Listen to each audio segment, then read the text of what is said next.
الله الرحمن الرحيم. الحمد لله رب العالمين، والصلاة والسلام على سيد الأنبياء والمرسلين وخاتم النبيين سيدنا محمد وآله وصحبه أجمعين، ومن تبعهم بإحسان ودعا بدعوتهم إلى يوم الدين. أما بعد،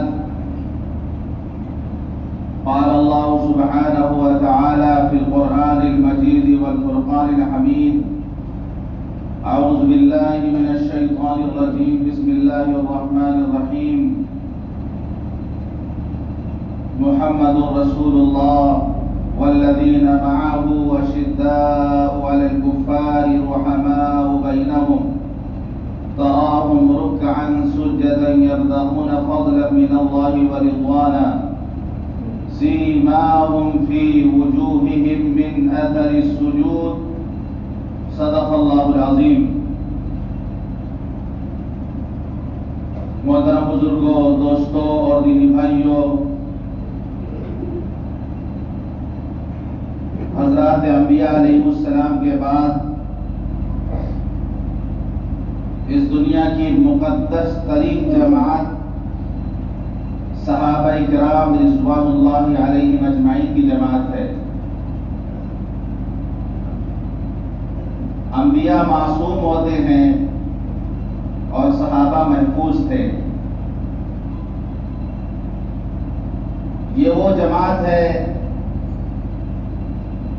جس نے اپنی جان، اپنا مال اپنے نبی پر وار دیا تھا، جس نے اپنی جان، اپنا مال، اپنی آل اولاد کو دین کے لیے قربان کر دیا تھا، اور محبت کی ایسی مثال قائم کی، اطاعت اور فرما برداری کی ایسی مثال پیش کی، جانثاری اور فدائیت کی ایسی مثال پیش کی کہ ویسی مثال تاریخ پیش کرنے سے قاصر ہے. سولی پر چڑھایا جا رہا، حضرت خبیب رضی اللہ عنہ کو سولی پر چڑھایا جا رہا، بھالے سے ان کے جسم کو جو ہے تکلیف پہنچائی جا رہی، جگہ جگہ پر وار کیا جا رہا، پورے جسم سے خون بہہ رہا. دنیا سے جانے کا وقت ہے. دشمنوں نے کہا صرف تم اتنا کہہ دو، صرف تم اتنا کہہ دو، ہم تمہیں چھوڑ دیں گے کہ تمہاری جگہ پر محمد ہوتے صلی اللہ علیہ وسلم. یعنی اس حال میں تم ہو، اس حال میں محمد ہوتے صلی اللہ علیہ وسلم. انہیں پتا تھا اگر کہہ دیتے تو کیا وہ لوگ نبی کو گرفتار کر لیتے؟ کیا اتنا آسان تھا؟ دنیا سے جانے کا وقت ہے، پورے جسم سے خون بہ رہا. جواب دیتے ہیں کہ ظالموں، تم ہم سے یہ بات کہلوانا چاہتے ہو، یہ تو بہت بڑی بات ہے. میں تو یہ بھی نہیں چاہتا کہ میں اپنے گھر میں آرام سے رہوں اور میرے نبی صلی اللہ علیہ وسلم کے قدموں میں کانٹا بھی چبھ جائے. مجھے تو یہ گوارا نہیں، تم اتنی بڑی بات کہلانا چاہتے ہو. پھر دشمنوں نے پوچھا کہ آخری خواہش ہو تو بتا دو. انہوں نے کہا کہ 2 رکعت نماز مجھے پڑھنی ہے. ایسے موقع پر صحابی رسول حضرت خبیب رضی اللہ عنہ نے یہ نہیں کہا کہ مجھے گھر والوں سے ملنا ہے، بال بچوں سے ملنا ہے، یہ میری آخری خواہش ہے. آخری خواہش ظاہر کی کہ مجھے نماز پڑھنا ہے. نماز کی اسی مقتل میں جہاں انہیں سولی پر چڑھایا جا رہا تھا، وہ جگہ ہے مقام تنعیم، جہاں پر آج مسجد عائشہ بنی ہوئی ہے. جہاں سے لوگ عمرے کا احرام باندھنے کے لیے جاتے ہیں، جسے مسجد عائشہ کہا جاتا ہے، مسجد تنعیم کہا جاتا ہے، اسی میدان میں ان کو چڑھایا گیا تھا سولی پر۔ 2 رکعت نماز پڑھنے کے بعد سلام پھیر کر کہتے ہیں کہ میرا دل چاہتا تھا کہ لمبی نماز پڑھوں اور لمبی لمبی رکعت ہماری ہو، لیکن مجھے لگا کہ تم کہیں یہ نہ کہو کہ موت کے ڈر کی وجہ سے میں لمبی لمبی نماز پڑھ رہا ہوں۔ ایسے وقت میں بھی انہوں نے اگر فرمائش کی تو نماز کی، دنیا سے جاتے وقت نماز کی فرمائش کی اور نماز ادا کر کے گئے۔ آج تو ہم اچھوں سے نماز ادا نہیں ہوتی، ساری دنیا کی اصلاح کی فکر ہے، اپنی اصلاح کی کوئی فکر نہیں ہے، دوسروں کی اصلاح کی فکر ہے، خود نماز نہیں پڑھتے۔ پوری امت کی اصلاح کی فکر ہے، لیکن ہماری اپنی ہمیں فکر نہیں ہے کہ ہماری نماز ہو رہی کہ نہیں ہو رہی، ہم نماز پابندی سے پڑھ رہے کہ نہیں پڑھ رہے۔ اچھے پڑھے لکھے لوگ نماز کے بارے میں کوتاہی کر رہے ہیں۔ تو محبت کی ایسی مثال قائم کہ حضرت خبیب، اور جب آخری وقت تھا، اکیلے پڑے مکے میں صحابہ ہجرت کر کے مدینہ جا چکے تھے، اب یہاں سے کہہ رہے ہیں آخری وقت ہے کہ اللہ حضور صلی اللہ علیہ وسلم تک ہمارا سلام پہنچا دیجیے، ہمارا سلام پہنچا دیجیے، میرے حال کی ان کو خبر دے دیجیے۔ کوئی قاصد نہیں تھا، کوئی پیغام پہنچانے والا نہیں تھا، ہوا نے ان کا سلام پہنچایا مدینے۔ اور حضور پاک صلی اللہ علیہ وسلم مدینے میں بیٹھے ہیں اور جواب دیتے ہیں وعلیکم السلام یا خبیب، اور صحابہ کو بتاتے ہیں کہ خبیب کو شہید کر دیا گیا۔ تو یہ وہ مقدس جماعت ہے جس نے نبی سے ایسی محبت کی کہ پھر زمین و آسمان نے ویسا نمونہ نہیں دیکھا۔ اسی لیے آپ نے فرمایا اللہ اللہ فی اصحابی لا تتخذوهم من بعد غرضا من حبهم فبحبی احبهم ومن ابغضهم فببغضی ابغضهم۔ لوگوں میرے صحابہ کے بارے میں اللہ سے ڈرو، میرے صحابہ کے بارے میں اللہ سے ڈرو، میرے صحابہ کا خیال رکھو، میرے بعد ان کو ملامت کا نشانہ نہ بنانا، انہیں برا بھلا نہ کہنا، انہیں ملامت نہ کرنا۔ لا تتخذوا من بعد غرضا من حبهم فبحبی احبهم۔ جو صحابہ سے محبت کرے گا وہ میری محبت کی وجہ سے ان سے محبت کرے گا۔ ومن ابغضهم فببغضی ابغضهم۔ جو میرے صحابہ سے نفرت کرے گا وہ مجھ سے نفرت کی وجہ سے ان سے نفرت کرے گا۔ فمن آذاهم فقد آذانی۔ جس نے میرے صحابہ کو تکلیف پہنچائی اس نے مجھے تکلیف پہنچائی۔ ومن آذانی فقد آذى اللہ۔ جس نے مجھے تکلیف پہنچائی اس نے اللہ کو تکلیف پہنچائی۔ ومن آذى اللہ فیوشک ان یاخذہ۔ جس نے اللہ کو تکلیف پہنچائی تو اللہ اس کی گرفت کرے گا، اللہ اس کی پکڑ کرے گا۔ آپ نے امت کو یہ کہا کہ صحابہ کے بارے میں محتاط رہنا، ان کو لعنت اور ملامت مت کرنا۔ کئی بار آپ نے فرمایا لا تسبوا اصحابی، دیکھو میرے صحابہ کو گالی مت دینا، انہیں برا بھلا مت کہنا۔ ایک طبقہ اس امت میں آج جو صحابہ کو برا کہتا ہے، جو صحابہ کو گالیاں رکھتا ہے، جو تبرہ بازی کرتا ہے۔ صاف لفظوں میں آپ نے فرمایا لا تسبوا اصحابی، دیکھو میرے صحابہ کو برا بھلا مت کہنا، ان کا وہ مقام و مرتبہ ہے۔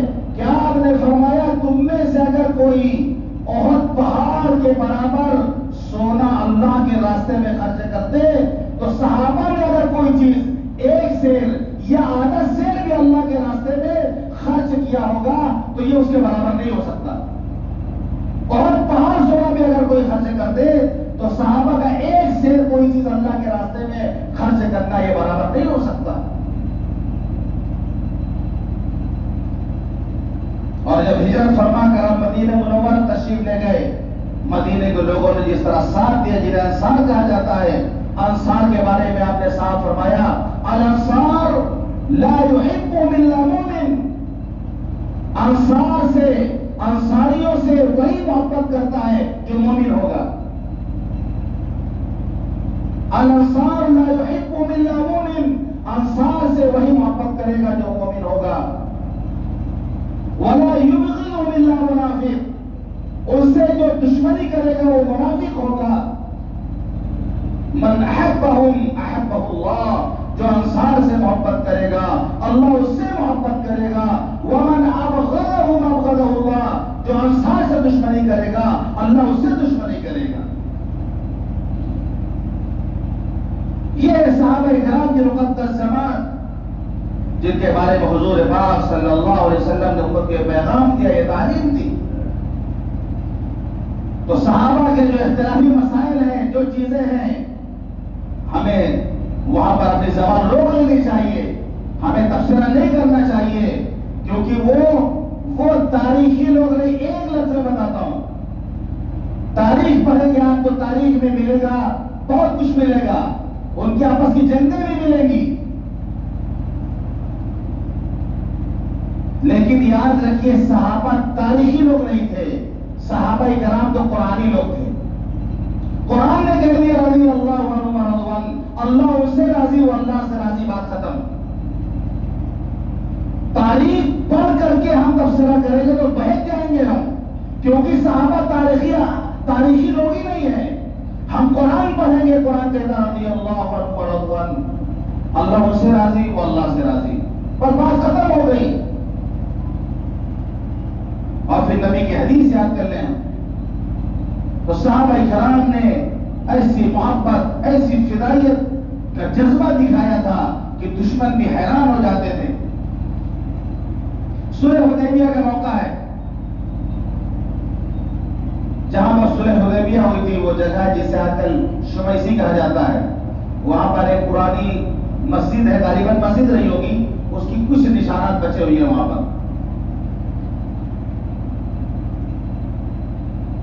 وہاں سے بھی عمرے کا احرام لوگ جا کے باندھتے ہیں، کیونکہ حدود حرم سے باہر ہے وہ.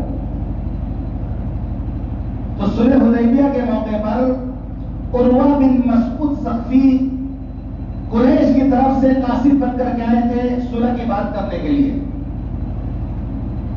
عربوں کا دستور تھا جب بات کرتے تو داڑھی پکڑ کرتے تھے، داڑھی میں ہاتھ لگا کے بات کرتے تھے. ان کا ایک دستور تھا.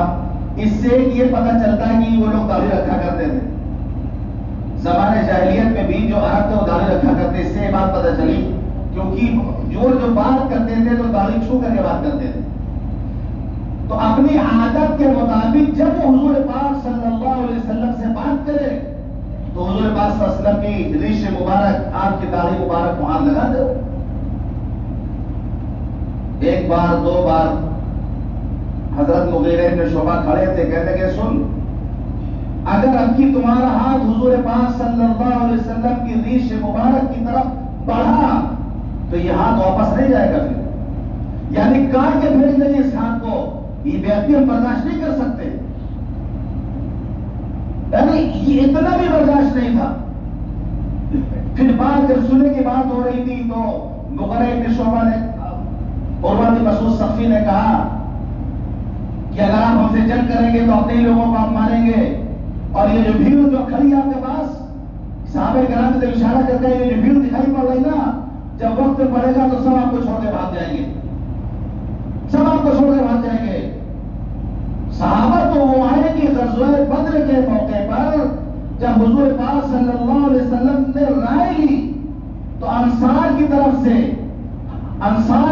سے ایک صحابی نے یہ جواب دیا کہ اللہ کے رسول، ہم موسیٰ علیہ السلام کی قوم بنی اسرائیل نہیں ہے کہ جب اس سے کہا گیا لڑنے کے لیے تو انہوں نے حضرت موسیٰ سے کہہ دیا اذهب انت وربك فقاتلا انا هاهنا قاعدون، اے موسیٰ تم اور تمہارا رب دونوں جا کے جنگ کر لو، ہم یہیں پر بیٹھے رہیں گے. اللہ کے رسول، ہم موسیٰ کی قوم بنی اسرائیل نہیں ہیں، ہم آپ کے آگے سے لڑیں گے، آپ کے پیچھے سے لڑیں گے، آپ کے دائیں سے لڑیں گے، آپ کے بائیں سے لڑیں گے. آپ پہاڑ پر سے کودنے کا حکم دیں گے، ہم پہاڑ پر سے کود جائیں گے. آپ سمندر میں چھلانگ لگانے کا حکم دیں گے، ہم سمندر میں چھلانگ لگا دیں گے. یہ تقریر سن کر حضور پاک صلی اللہ علیہ وسلم کا چہرہ چمک اٹھا. یہ جذبہ تھا صحابہ کا. وہ تانا کیا دے عروہ بن مسعود، یہ جو نظر آ رہے لوگ آپ کے پاس، یہ سب چھوڑ کے باہر جائیں گے. حضرت صدیق اکبر جو غصہ آیا، گستاخی کی تو غصہ آیا، بہت سخت کلمہ انہوں نے کہا اس موقع پر کہ تم کہتے ہو کہ ہم چھوڑ کر بھاگ جائیں گے. گویا کہ اس زبان اگر کہا جائے انہوں نے گالی کی عربی زبان میں تو غلط نہیں ہوگا. بہت سخت جملہ کہا کہ میں اس کا ترجمہ نہیں کر سکتا. تو اس سے ایک بات یہ پتہ چلتی ہے کہ اگر کبھی کسی کی شان میں، کسی بڑے بزرگ کی شان میں کوئی گستاخی کر رہا ہو اور کوئی ان کا چاہنے والا اگر کوئی ایسا کلمہ کہہ دیتا ہے تو یہاں سے پتہ چلتا ہے کہ وہ کہہ سکتا ہے. اگر اس کی زبان سے کبھی کوئی ایسا کلمہ نکل جائے محبت میں اور جذبے میں تو اس کی گرفت نہیں کی جائے گی. تو حضرت صدیق اکبر نے بہت سخت جواب دیا عروہ بن مسعود ثقفی کو. جب آپ ہجرت فرما کر مدینہ منورہ تشریف لے گئے تو دشمنوں کا خوف رہتا تھا. منافق الگ، یہود بھی مدینے میں آباد تھے وہ الگ، یعنی کہیں حضور پاک صلی اللہ علیہ وسلم کو تکلیف نہ پہنچا دے. تو صحابہ کرام پہرا دیا کرتے تھے. جب حضور پاک صلی اللہ علیہ وسلم اپنے حجرے میں آرام فرماتے تھے تو صحابہ کرام پہرا دیا کرتے تھے. مسجد نبی میں ریاض الجنہ میں ایک جگہ ہے جسے استوان حرز سے کہا جاتا ہے، یعنی وہاں پر پہرا صحابہ دیا کرتے تھے. اس جگہ پر وہاں پر ایک کھمبا بنا دیا گیا، اس میں لکھا ہوا ہے جو کہ روضے کی جالی جو لگی اسی کے بالکل برابر میں وہ کھمبا ہے، پہلا کھمبا جو ہے غالباً.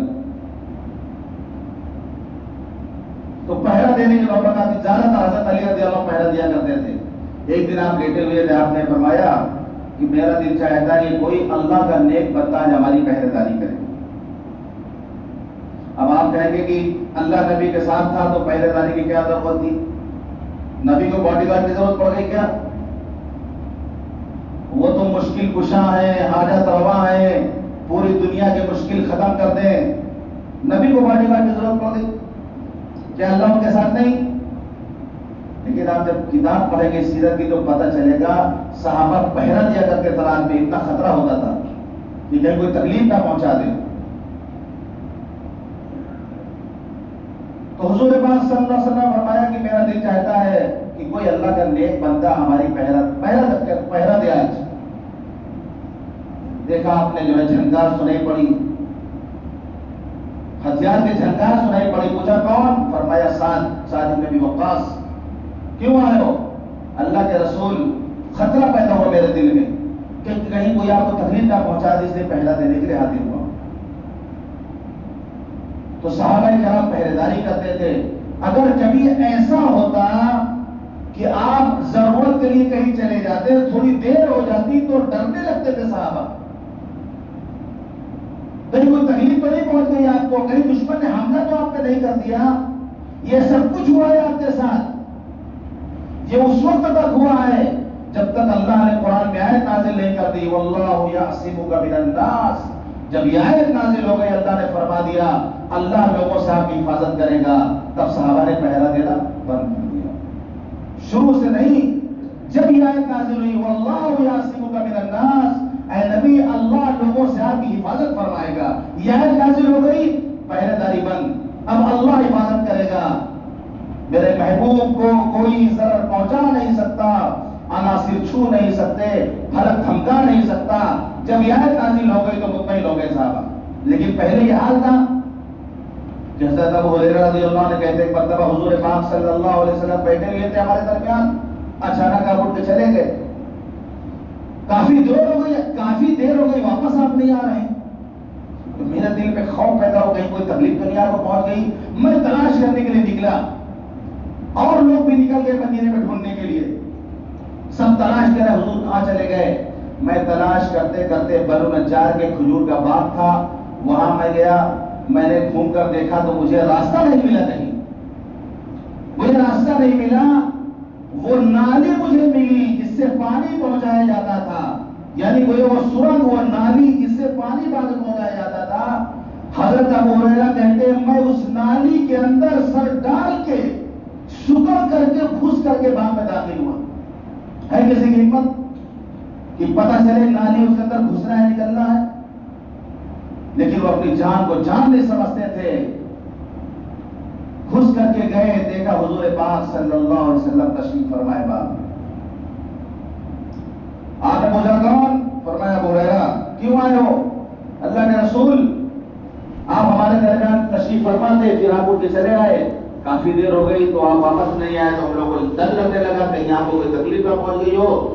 سب سے پہلے میں اٹھ کے بھاگا آپ کو تلاش کرنے کے لیے، باقی لوگ بھی میرے پیچھے پیچھے آ رہے ہیں، اور میں نے آپ کو بہت ڈھونڈا، پھر اس بات کے پاس آیا، مجھے کوئی راستہ نہیں ملا، تو نالی سے میں لومڑی کا لفظ استعمال کیا انہوں نے، لومڑی کی طریقے سے میں سمٹ کر کے نالی کے اندر سے آپ کے پاس آیا. حضور پاک صلی اللہ علیہ وسلم کو رسول کو کوئی خاص کیفیت آئی تھی. آپ نے نالے نے مبارک اپنا جوتا نالے نے مبارک پکڑا کے حضرت ابو ہریرہ سے کہا کہ باہر جاؤ، جو بھی تم کو راستے میں ملے اور دل سے یہ گواہی دے کہ لا الہ الا اللہ محمد الرسول اللہ، اس کو جنت کی خوشخبری سنا دو. جو سچے دل سے لا الہ الا اللہ کا اقرار کرتا ہو، جو ملے اس کو جنت کی خوشخبری سنا دو. اتنی بڑی بشارت، ساتھ میں ثبوت کے حضور پاک صلی اللہ علیہ وسلم کی دونوں نالے مبارک ہاتھ میں لیے سینے سے لگائے، بڑے خوشی خوشی نکلے. لیکن اتفاق کی بات، سب سے پہلے ملاقات ہو گئی حضرت عمر فاروق رضی اللہ عنہ سے. اب تو مدینے کے باس تھے وہ حضرت عمر فاروق، بھائی تھے، بھائی مدینے میں، حالت خراب ہو جاتی لوگوں کی. ابو ہریرہ کہاں یہ جوتا کیا کہاں لے کے جا رہے ہو؟ جلدی سے بتایا کہ حضور پاک صلی اللہ علیہ وسلم نے یہ نعلین مبارک مجھے دی ہے، یہ بتانے کے لیے کہ جو بھی راستے میں مجھے ملے میں اس کو یہ بشارت دے دوں کہ جو دل سے لا الہ الا اللہ کا اقرار کرے گا اس کے لیے جنت ہے. پیچھے لوٹو پیچھے. اب وہ ظاہر سی بات حضور صلی اللہ علیہ وسلم کا حکم تھا، نعلین مبارک بھی تھی، انہوں نے پیچھے نہ لوٹنا چاہا ہوگا تو حضرت عمر نے ایک پھینک دیا، ایک پھینک مارا، حضرت ابو ہریرہ سرین کے بل زمین پہ گر پڑے. اب پھر بھاگے وہاں سے روتے روتے روتے روتے آئے حضور پاک صلی اللہ علیہ وسلم کے پاس. پیچھے حضرت عمر بھی آ رہے. ارے ابو ہریرہ کیا ہو گیا؟ ہم نے پوچھا ابو ہریرہ کیا ہوا؟ اللہ کے رسول میں جا رہا تھا خوشخبری لوگوں کو سنانے، راستے میں عمر ملے اور انہوں نے مجھے مارا کہ میں اپنے سرین کی بل گر بھی پڑا، اور وہ بھی پیچھے پیچھے جب تک حضرت عمر پہنچ گئے کہ اللہ کے رسول آپ نے بھیجا ان کو؟ آپ نے کہا میں نے بھیجا. تو حضرت عمر رضی اللہ عنہ فرمایا اللہ کے رسول جانے دیجئے، اگر لوگوں کو یہ پتہ چل جائے گا کہ کلمہ پڑھنے سے جنت مل جائے گی تو لوگ عمل کرنا چھوڑ دیں گے. یہ حضور پاک صلی اللہ علیہ وسلم سے کون کہہ رہا؟ حضرت عمر، جن کے بارے میں نبی نے فرمایا کہ لو کان بعدی نبی لکان عمر، کہ اگر میرے بعد کوئی نبی ہوتا تو عمر ہوتے. یہ مزاج سمجھتے تھے، مزاج نبوت کا مزاج سمجھتے تھے. فرمایا اللہ کے رسول مجھے خوف ہے کہ لوگ مست ہو جائیں گے، مگن ہو جائیں گے، ہم نے تو کلمہ پڑھ لیا، عمل کرنے کی کیا ضرورت ہے، پھر عمل کرنا لوگ چھوڑ دیں گے. تو حضور نے حضرت ابو ہریرہ کو منع کر دیا، اچھا پھر رہنے دو، مت بتاؤ لوگوں کو، مت بتاؤ لوگوں کو، جانے تو آپ نے روک دیا کہ لوگوں کو عمل کرنے دو. ہم لوگوں کو پتہ چل جائے کہ کلمہ تو پڑھ لیا ماشاءاللہ، اب عمل کرنے کی ضرورت نہیں ہے، تو پھر کون عمل کرے گا؟ کون رمضان کے روزے رکھے گا؟ کون 5 وقت نماز پڑھے گا؟ کون قرآن کی تلاوت کرے گا؟ کون مال سے زکات ادا کرے گا؟ لوگ عمل کرنا چھوڑ دیں گے. تو آپ نے منع کر دیا. یہ مسلم شریف کی روایت ہے، طویل حدیث ہے. اس سے ایک بات یہ پتہ چلتی ہے کہ بڑا اگر کبھی سمجھانے کے لیے چھوٹے کو کی پٹائی بھی کر سکتا ہے. جیسے حضرت عمر رضی اللہ عنہ نے حضرت ابو ہریرہ چھوٹے تو ان کی پٹائی کی سمجھانے کے لیے. شروع میں ہو سکتا ہے حضرت عمر نے سمجھایا واپس چلے جاؤ، لیکن جب بار بار کہنے سے حضرت ابو ہریرہ چونکہ اتنا بڑے بشارت اپنے ساتھ لیے ہوئے تھے، ثبوت حضور صلی اللہ علیہ وسلم نعرین مبارک لیے ہوئے تھے، وہ پیچھے نہ ہٹے ہوں گے تو غصہ آیا ہوگا. حضرت عمر رضی اللہ عنہ جلا لیتے، غصہ آیا ہوگا تو پٹائی کی ہوگی. اس سے یہ بتانا ہے کہ ذرا سے حضور پاک صلی اللہ علیہ وسلم کہیں جا کے آنے میں تاخیر ہو جاتی تو صحابہ کرام ڈر جاتے تھے، تلاش شروع کر دیتے تھے. یہ محبت کی انتہا ہے.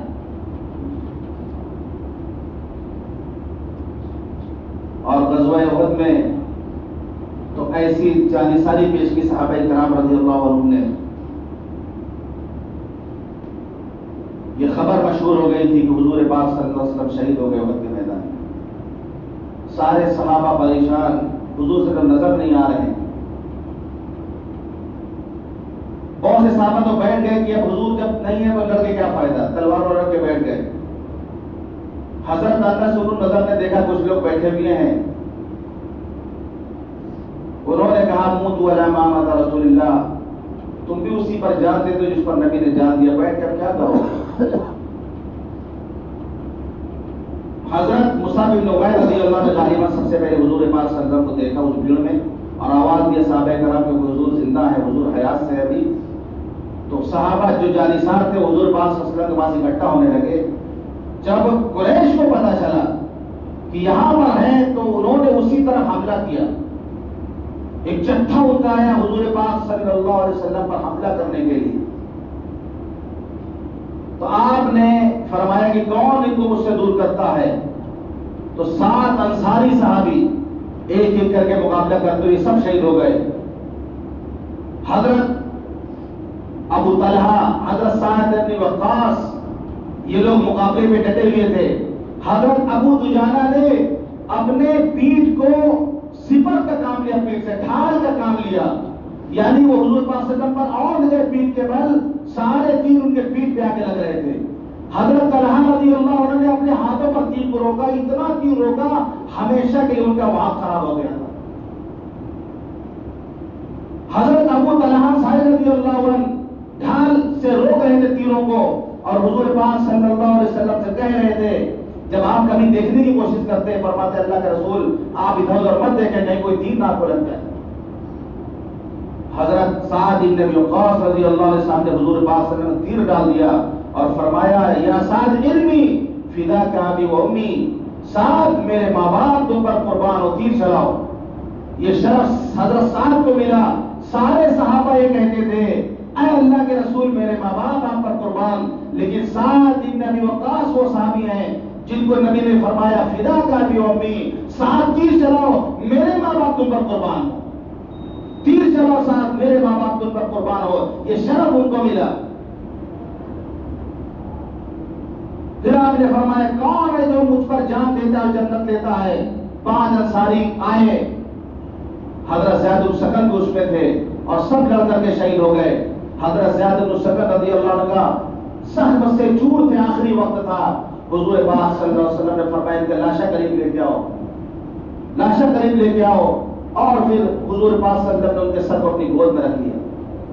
دنیا سے جا رہے آخری وقت ہے اور حضور پاک صلی اللہ علیہ وسلم کے چہرے انور کا دیدار کر رہے ہیں. سر بوقت زب اپنا اس کے زیر پائے ہے، یہ نصیب اللہ اکبر لوٹنے کی جائے ہے. یعنی ایسا موقع ہے کہ بار بار زندگی میں ایسا موقع ہے کہ دنیا سے جا رہے ہیں حضور پاک صلی اللہ علیہ وسلم کی گود میں ان کا جو ہے ان کی روح قبض ہوئی. جب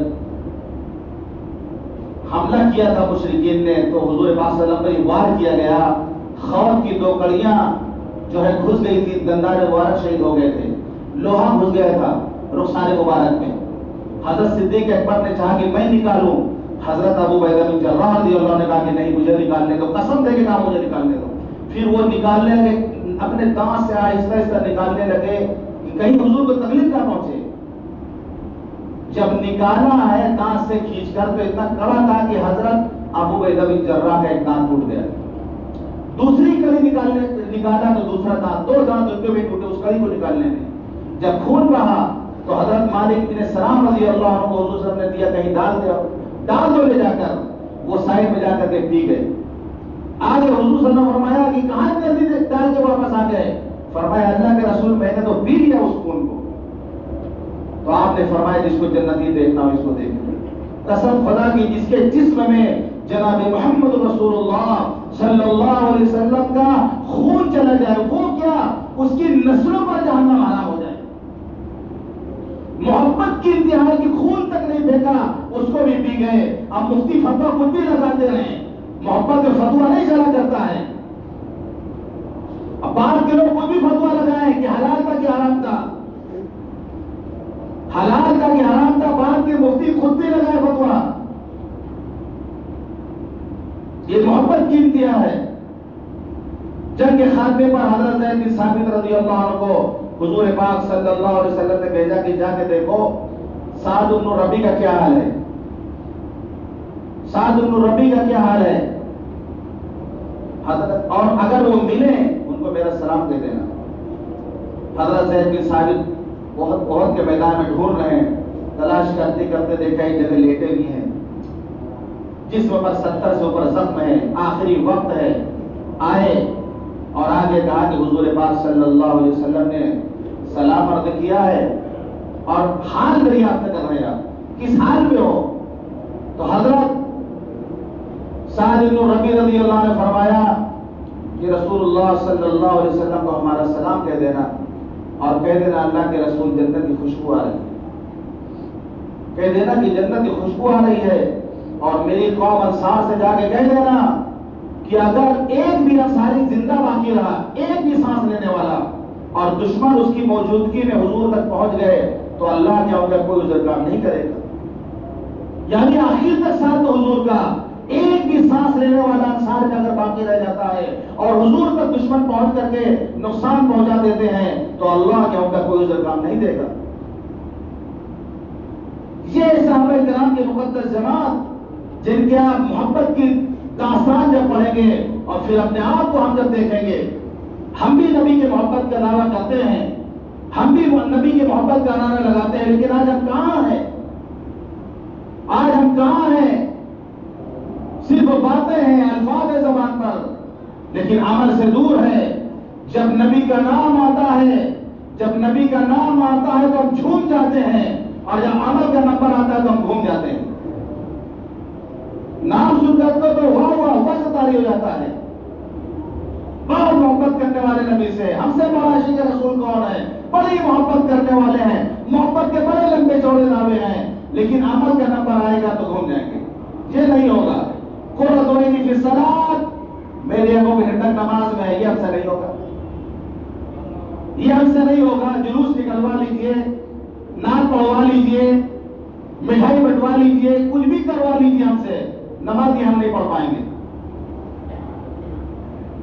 یہ ہے عاشق رسول. یہ صحابہ کرام کی محبت کی مثالیں سیرت کی کتاب میں موجود ہے، پڑھنے کی ضرورت ہے تو پڑھا جائے، اس سے عبرت حاصل کیا جائے. اور نبی صلی اللہ علیہ وسلم کا جو حق ہے محبت کرنے کا، انشاءاللہ پھر بات اس پر آئے گی. جو حق ہے یہ نبی کا ایک ایک امتی پر کہ آپ سے سچی پکی محبت ہو، عمل سے بھی اس کو ثابت کرنا ہے، عمل کر کے بھی دکھانا ہے. اللہ تعالی ہم سب کو کہنے اور سننے زیادہ عمل کرنے کو توفیق عطا فرمائے. واخر دعوانا الحمدللہ رب العالمین.